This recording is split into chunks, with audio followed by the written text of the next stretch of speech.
So what's good, TMG fam? It's your boy L, and I'm back with another reaction. How y'all feel? Welcome back to the channel.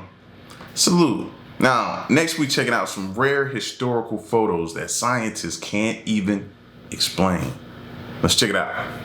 There is more than meets the eye. Even seemingly unexplainable photos reveal their secrets in time. From alleged photos showing time travelers to ghost photos, here are 20 photo mysteries explained. Number 20. A not-so-time-traveling hipster. Most people who take a look at this photo immediately take notice of the man donning a pair of sunglasses. Many claim that he looks out of place, so much so that he's been given the name the time-traveling hipster. Now, I have to ask y'all this question because this photo always gets sprung up. Anytime they always shove this photo in here on us. And the more I look at it, the more I have to ask y'all, could this be Photoshopped, and is it possible? Because whoever did it, if they did a Photoshop, they did a great job. But if not, you know what I mean, then this is definitely a great example of time travel. But could this be? Because I keep trying to stare at it from different and look at it from different angles and stuff like that, and I just can't tell. I even pay attention to like the sun beaming on his neck and different things like that. So even the lady looking at the camera right here, like all of it. But what's the real backstory of this image? This photo was captured in 1941 at the reopening ceremony of the South Fork Bridge in Goldbridge, British Columbia. The image, which is preserved at the Brelorn Pioneer Museum, shows a crowd of people in typical 1940s attire, except for the alleged time traveler. Unlike others in the crowd, his outfit is far too casual, at least far too casual for his time. He was wearing a logo-printed t-shirt, a knitted sweater, wraparound sunglasses, and holding a portable camera. Rather than someone from the 1940s, he looks like a typical person you'd see in the 21st century. The photo began to gain widespread attention when it was digitized and included in an online museum exhibit in 2004, but it wasn't until 2010 that it went viral. Today, the photo of this quote-unquote hipster is one of the many alleged proofs of time travel. After modern examination, however, the real story behind this photo turned out to be much more mundane. Experts and skeptics have examined the photo in detail. The sunglasses, for example, though unusual for the 1940s, were not entirely unknown. They first appeared in the 1920s. The t-shirt, initially thought to be a modern print, might actually be a sweater with a sewn-on emblem, similar to those worn by sports teams of the era, like the Montreal Maroons, a hockey team active from 1924 to 1938. The camera he's holding is also identified as a Kodak folding pocket camera, which was available at that time. In the end, this photo indeed shows a hipster, but rather than being a time traveler, it was his fashion sense that was way too advanced for its time. Before we go on, like this video, smash the subscribe button, and click the notification bell right now. Number 19. Another World War time traveler. This photo was captured during the Second World War. It might look like an ordinary photo at first glance, but if you look closely, you'll notice that one of them looks like a man holding a phone to his ear. But how could that be when handheld phones didn't exist until 1973? This photo was allegedly captured in the bustling streets of Reykjavik, Iceland, and was shared by a gentleman named Christian Hoffman. Hoffman claimed that he was intrigued by the presence of the man using a mobile phone. This mysterious figure, dressed in a light-colored coat and a flat cap, is seen leaning against a shop that at the time was a watchmaker store. The photo instantly drew attention, with many on social media claiming it as evidence of time travel. However, several things have been put forward that debunk this theory. For one, a phone wouldn't have worked if it was taken by a time traveler in the 1940s. What's more, the simplest explanation for this man's position is that he's simply holding onto his pipe or checking his watch. It's even possible that the man was simply scratching his ear when this photo was shot. So here's another time travel photo that's been debunked. Number 18. Hook Island Sea Monster. In December 1964, this photo was captured in the waters of Stonehaven Bay, Hook Island, Queensland. This marked the beginning of the Hook Island Sea Monster. Robert Lesserac, a Frenchman who had recently purchased a motorboat along with his family and a ship hand named De Jong, reportedly encountered this enormous tadpole-like creature lurking at the bottom of the lagoon. This bizarre entity, described as being 75 to 80 feet long, had a smooth, finless body with pale eyes located on the top of its head and traverse stripes across its predominantly black skin. Initially, the group thought the creature was dead, but their perception quickly changed when it opened its mouth and began moving toward them. However, even in their panic motion, they didn't forget to grab a camera and capture photos of the creature. Years after this photo was captured, many people are still reluctant to carelessly wander around the waters of Hook Island in fear that this creature might actually exist.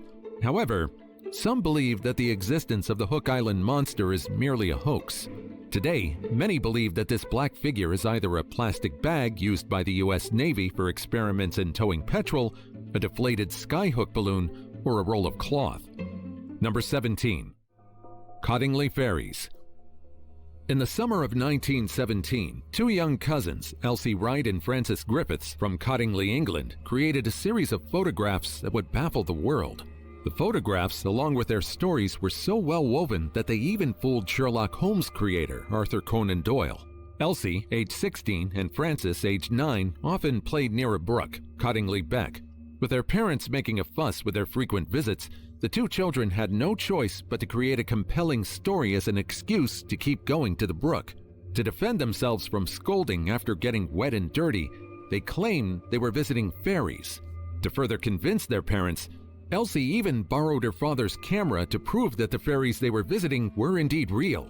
The first photograph, showing Frances with winged fairies dancing around her, and a second featuring Elsie with a gnome, were developed by Elsie's father, Arthur Wright, a keen amateur photographer. Despite his suspicions about their authenticity, the photos became a sensation, particularly after Elsie's mother, Polly, a member of the Theosophical Society, showed them at a meeting. The images caught the attention of Edward Gardner, a prominent theosophist, who had them examined by photographic expert Harold Snelling. Snelling confirmed that the photos were genuine in the sense that they depicted exactly what was in front of the camera. However, he didn't mention whether the fairies were real or not. Quite a clever way of phrasing things. It wasn't long until Sir Arthur Conan Doyle, the famous author of Sherlock Holmes and a fervent spiritualist, took notice of the fairies. He was so intrigued and compelled by their story that he even wrote an article about them for the Christmas edition of the Strand magazine. He saw them as potential proof of the supernatural and featured them prominently in his article. And so, the popularity of the Cottingley Fairies skyrocketed once more. Over the years, the girls produced 3 more photographs, which further fueled the controversy. Despite increasing skepticism and the advent of more sophisticated photographic analysis, many people, including Doyle, remained convinced of their authenticity. It wasn't until the 1980s that Elsie and Frances finally admitted the photographs were fakes, created using paper cutouts from a popular children's book. However, even then, Frances maintained that the 5th and final photograph was genuine, while we now know all too well not to believe their claims. Number 16. Brown Lady of Raynham Hall. Lady Dorothy Walpole is the sister of Britain's first Prime Minister, Robert Walpole. Despite her brother's prestige, Lady Dorothy's life was filled with scandals and despair. She was the second wife of Charles Townshend, 2nd Viscount Townshend, a man known for his rather bad temper. The story goes that it was for this reason that Lady Dorothy tried to find love somewhere else, this being in the arms of Lord Wharton, another notorious nobleman. When Charles discovered the affair, he was enraged and confined Lady Dorothy to Raynham Hall, where she remained until her death from smallpox in 1726. There were claims that the cause of her death was something more sinister, but regardless, Lady Dorothy's demise changed Raynham Hall forever.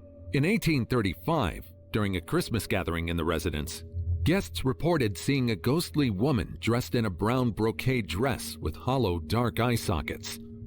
Yeah, she walking around there looking for him. She wanted to do something for him. That's what she's looking for. And you know, back then, he probably didn't suffer any type of consequences for doing something like that. And everybody knew he did it. Like, Jesus Christ. Whew. Marked the beginning of the ghost of Lady Dorothy, most popularly known as the Brown Lady. The next year, Captain Frederick Marriott, a friend of Charles Dickens, stayed at the hall to debunk the ghostly myths. However, he reportedly encountered the Brown Lady himself. The following year, the photo of Lady Dorothy was captured by Captain Hubert C. Provand and his assistant, Indre Shira. This photograph has since become one of the most famous pieces of spirit photography ever taken. Despite the photograph's fame, many have questioned its authenticity. Today, it's accepted that the photograph was a hoax meant to be featured in a sensationalized article for the Country Life magazine where Proven worked. The secret in creating this spectral image? Double exposure, a well-known method in early photography. Number 15. Lunch atop a skyscraper. For so long, many have questioned the authenticity of this image. After all, why would people eat their lunch at a deathly height without any harness whatsoever? This stunt might result in several criminal charges today, but in the 1900s, being suspended high in the air wasn't anything new.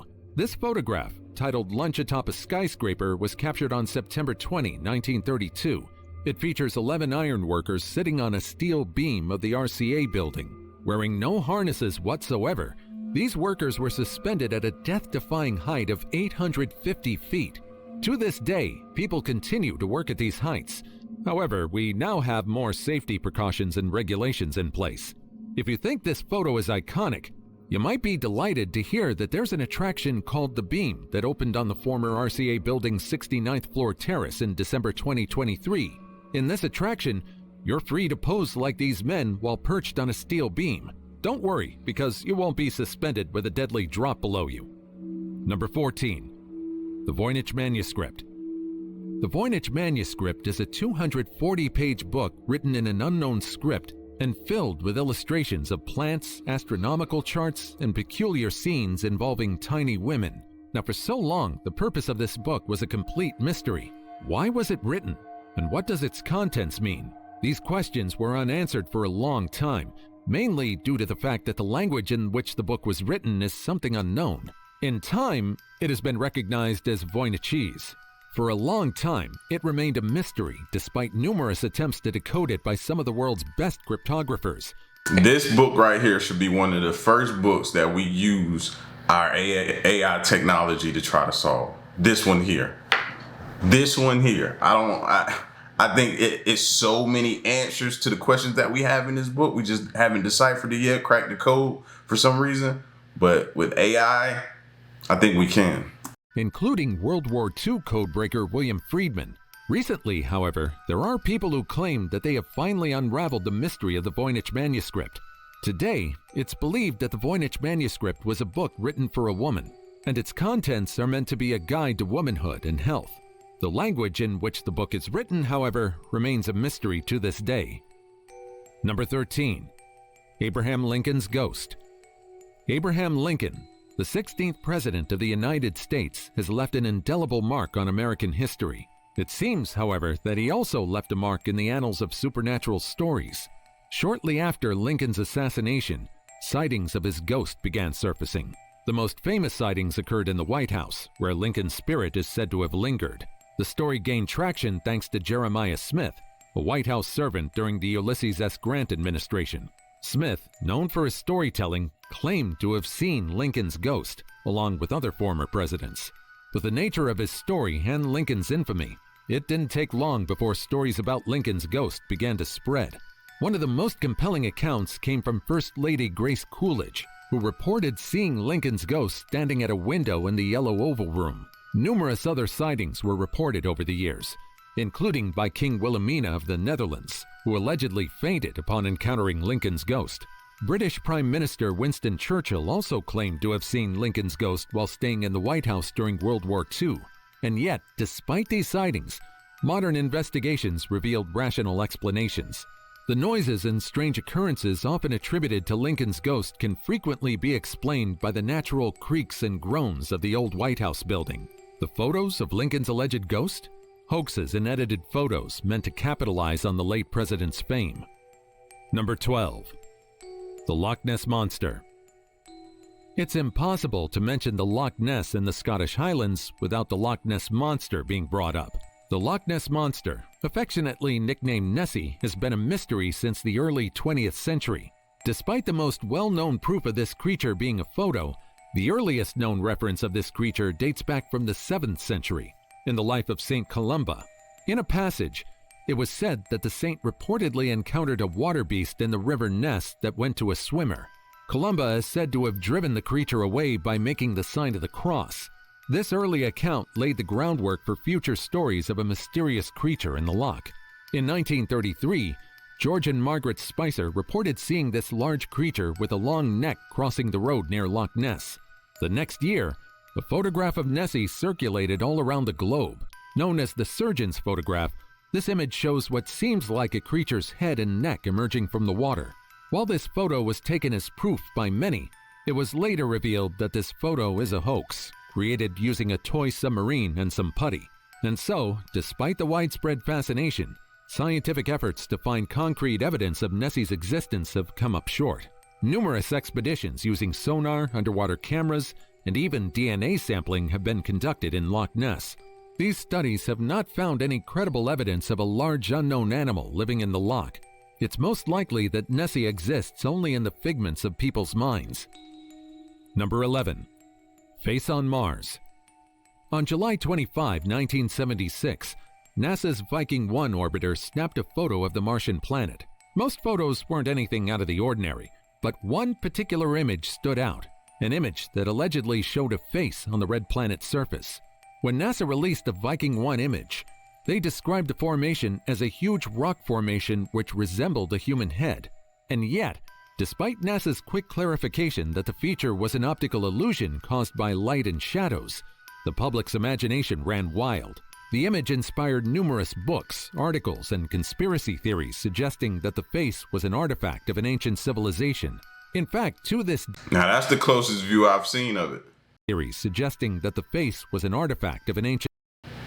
That right there is the closest I've seen of that footage. And it still, to me, looks like a face. It does. You can see the nose imprint. You can see the eyes really well, where the mouth is located. What it look like to y'all? To me, it still looks like a face. I don't care what nobody says. Ancient civilization. In fact, to this day, some continue to believe that this photo truly shows a living being's face. However, further investigation using more advanced imaging technology provided a clearer picture.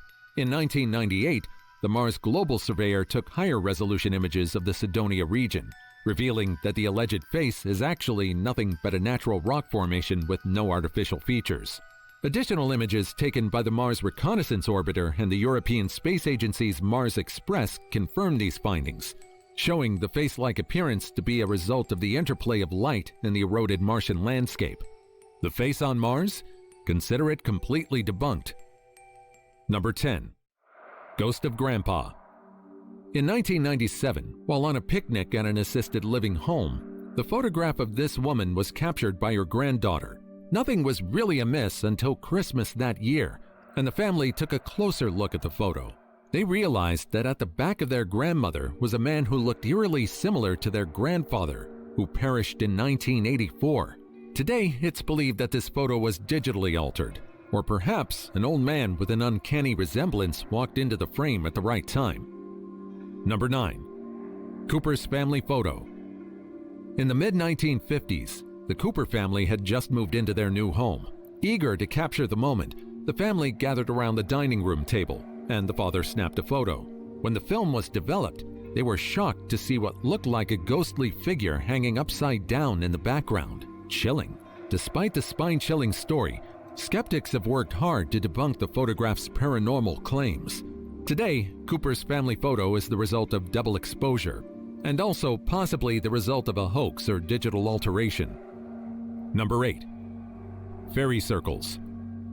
If you look over the expanse of the Namib Desert in Namibia and even several parts of Australia, you'll see several sections with small barren circles. These barren sections are known as fairy circles. For so long, it was unknown why these barren patches occurred. Local legends, like those of the Himba people, claimed that these circles were the footprints of the gods, while some believed they were gateways to another realm. However, modern research revealed that the fairy circles had a more mundane explanation. The earliest scientific hypotheses pointed to termites as the culprits. In 2013, a German scientist suggested termites created these circles by clearing vegetation to build their nests. Doesn't the images look like, I want to see if I can go back to one. Doesn't that look like Mars? The images we've seen of Mars. Now, I've spoken before about our planet eventually heading towards looking like maybe a Mars or the moon or some of these other planets we've come across out there. This looks like early indication signs right there. Just saying. This theory gained traction because nearly every fairy circle examined had a termite nest at its center. A more comprehensive understanding emerged when researchers proposed that the circles resulted from a combination of factors, specifically termites and vegetation competition. Termites do play a role by creating bare patches over their nests, which lack the solid soil necessary for plant roots to take hold. These patches then become fertile with moisture and nutrients due to the termites' activities, allowing grasses to thrive around the edges where the soil is undisturbed. That's another modern mystery finally solved. Number 7. Freddie Jackson picture. Shortly after the First World War in 1919, Freddie Jackson, an air mechanic, met his tragic end at the HMS Daedalus. While on board, the man accidentally walked into an airplane propeller, which quickly ended his life. 2 days after Jackson's fatal accident, his squadron gathered for a group photograph to commemorate their time together. When the photo was developed, the airmen were astounded. There among them was a ghostly face that appeared to be Freddie Jackson's, peering over the shoulder of one of his comrades. The apparition was so clear that his fellow airmen instantly recognized him. How could this be? The simplest explanation is that Freddie Jackson's spirit was still roaming around as if unaware that he had passed into the afterlife. Even Sir Victor Goddard, an RAF officer, claimed that Jackson's spirit must have shown up for the photograph out of habit. Experts today, however, believe that this photo isn't an example of something paranormal. Rather, this photo is the result of double exposure. Double exposure occurs when a film is exposed to light more than once, which can superimpose two images together. This could easily account for the appearance of Jackson's ghostly visage in the photograph. Furthermore, some skeptics argue that the story's details were embellished over time. They suggest that the power of suggestion and the crew's grief over Jackson's death contributed to their belief that they saw his face in the photo. Number 6. Tulip Staircase Ghost. In 1966, Reverend Ralph Hardy, a retired clergyman from British Columbia, captured this photo while visiting the Queen's House in Greenwich, England. Fascinated by the winding tulip staircase in the National Maritime Museum, he took this photo and developed the film, hoping to capture the great architecture of the place. Instead, he found himself staring at an eerie image, a shrouded figure seemingly ascending the stairs, clutching the railing with both hands. Experts, including those from Kodak, examined the original negative and confirmed that it had not been tampered with. This led to many believing that the photo was indeed a real example of a ghost caught on camera. The photograph, known as the Tulip Staircase Ghost, quickly gained notoriety, becoming one of the most famous ghost photos in history. The Queen's House itself has a long history of reported ghostly activity, including sightings of apparitions and unexplained sounds, which only fueled the authenticity of these images. Over the years, however, it's highly likely that rather than an image showcasing a specter, the Tulip Staircase Ghost photo is just actually another example of a greatly timed double exposure image. But hey, if you choose to believe that the Tulip Staircase Ghost exists, you're free to do so. Number 5. SS Watertown Ghosts. In December 1924, SS Watertown, an oil tanker traveling through the Pacific Ocean, oversaw a tragic accident. During the voyage, 2 crew members, James Courtney and Michael Meehan, tragically died due to gas fumes while cleaning a cargo tank. Following maritime tradition, their bodies were buried at sea. Shortly after, crew members reported seeing the ghostly faces of the 2 deceased sailors in the ship's wake. These sightings were so persistent that the ship's captain, Keith Tracy, decided to photograph the phenomenon. One of the photographs purportedly showed the ghostly faces of Courtney and Meehan in the water. The photograph, which became widely circulated, was considered by some to be genuine proof of ghosts. The image was even examined by the Burns Detective Agency, who surprisingly claimed that there was no evidence of tampering in the photographs. Modern research, however, points to the fact that rather than ghosts, the photograph isn't anything supernatural. Modern analysis suggests that the photograph could easily be a case of double exposure. That their souls probably felt disrespected.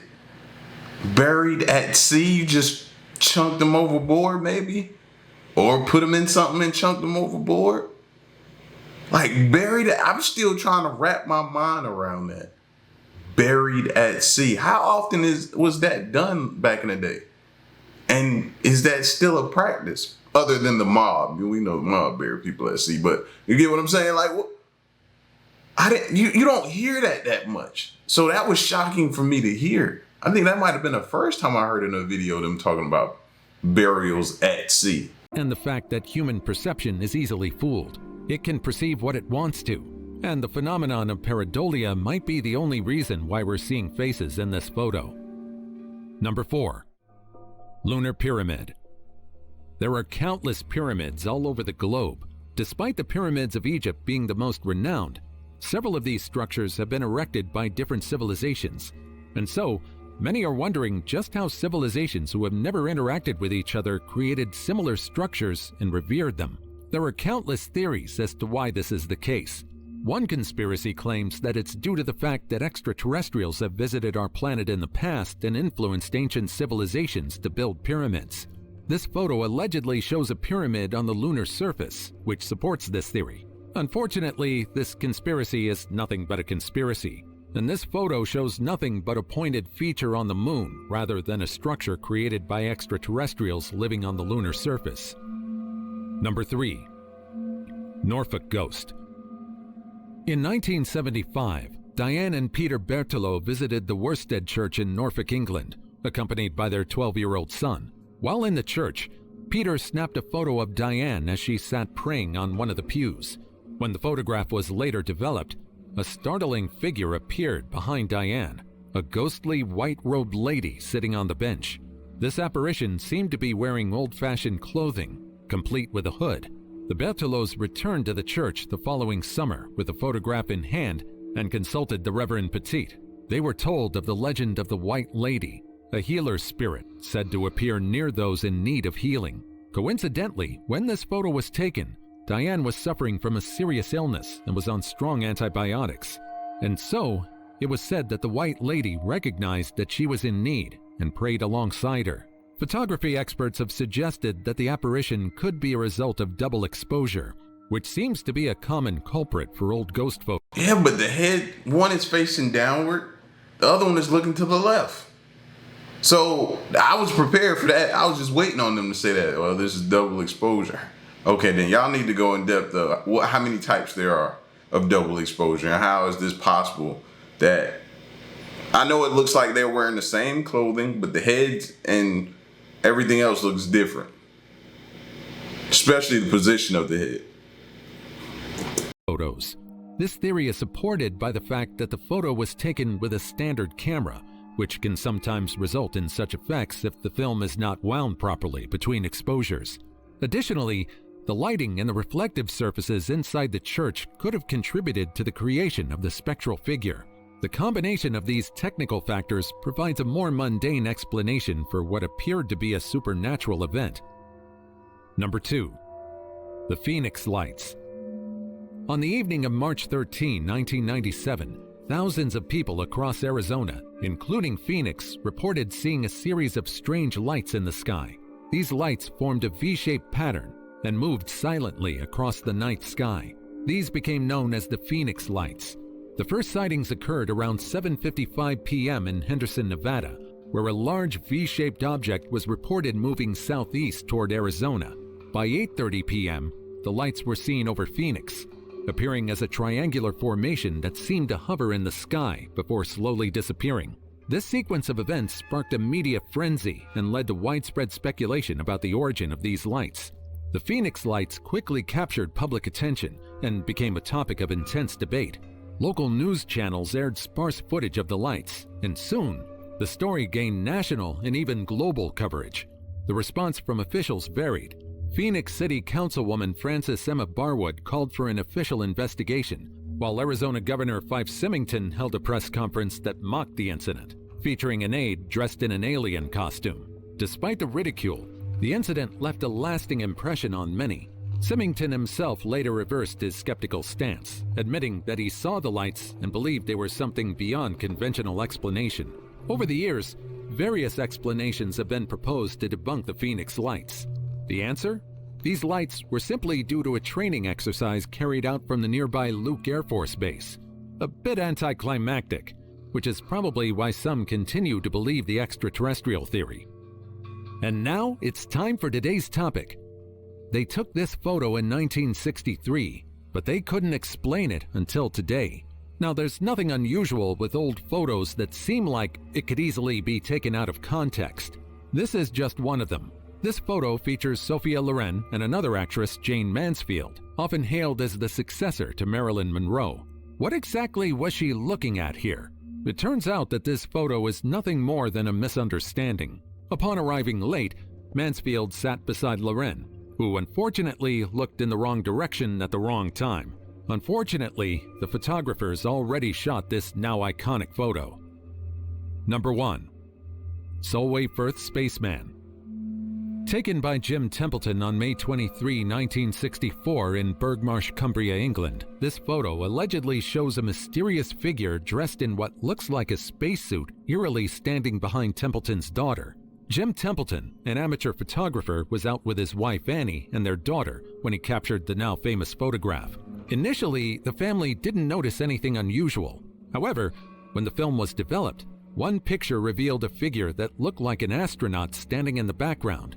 The media quickly picked up the story, and the Solway Firth Spaceman became a sensational topic. Following the publication of the photo, Templeton claimed he was visited by two men in dark suits who identified themselves with code numbers and interrogated him about the photograph. The encounter contributed to the belief that the photo might have captured something significant and that the government was involved in a cover-up. For the longest time, this photo was among the most mysterious images ever captured. Perhaps that's why when the photo was debunked recently, many were admittedly disappointed. Further analysis and investigation have provided more mundane explanations. A deeper look into the photo revealed that the spaceman was likely Templeton's wife, Annie, who was wearing a light blue dress that appeared white due to overexposure. The design of the Contax Pentacon FSLR camera used by Templeton, which had a viewfinder showing only about 70% of the actual frame, meant that Annie could have walked into the shot without Jim noticing.